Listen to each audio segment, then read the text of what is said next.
का हो? कुछ कहले रहलो याद बा? ऐसन तो कोनो बात ना याद आवत ह। अच्छा तो कटनी हो गई तो भुला गइल?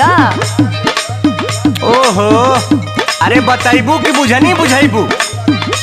आ तू का इतना भूमिका बनावेलू हो? कौनो बात सीधे सीधे ना बोल सकेलू?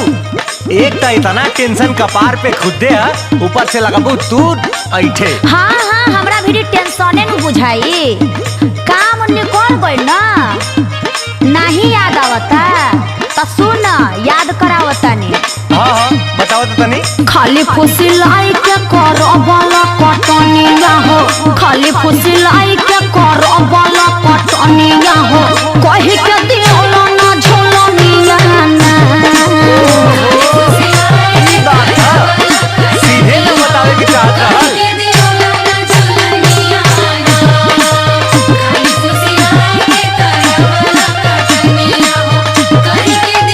याद आइल लो?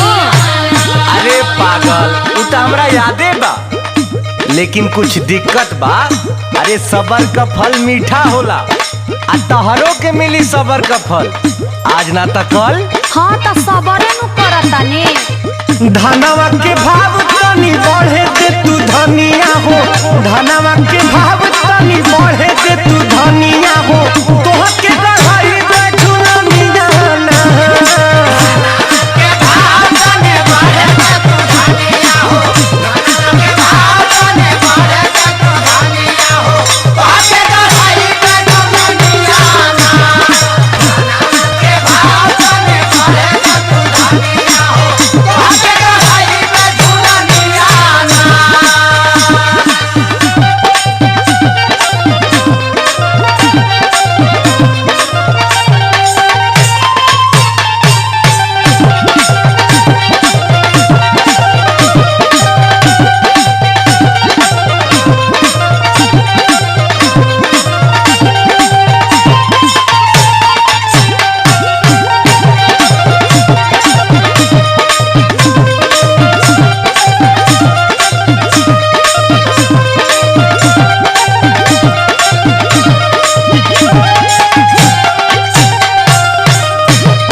अरे पगली, अरे तू ही हमार हीरा है, तू ही हमार मोती है, तू ही हमार दाल है या तू ही हमार रोटी है, सब कुछ तू ही न है। अरे इतना मेहनतिया तू रही बजे न करीला।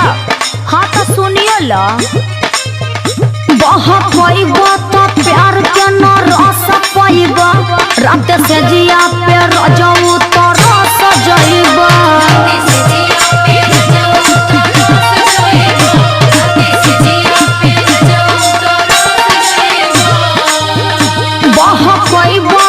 प्यार के न रस पाइबा, रात से जिया पे रजऊ तो रस जाइबा। हमारा से चली ना तो हार बाई मनिया हो, हमारा से चली ना तो हार बाई मनिया हो, कहि के दियोला ना झुलनिया ना।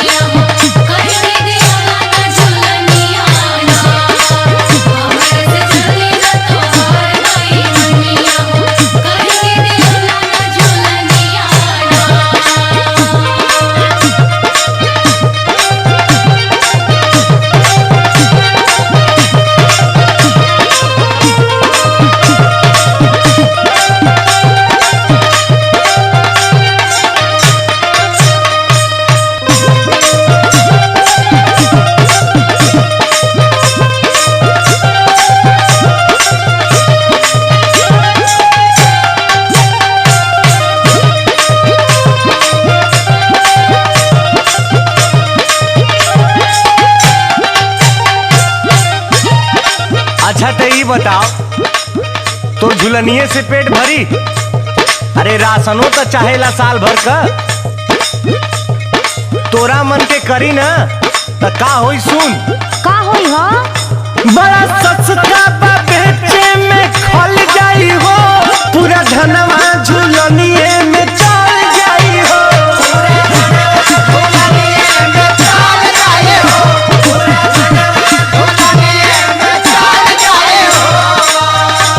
सुन, टेंशन मत ले, मर्द के जबान है, कह देली तो हो के रही।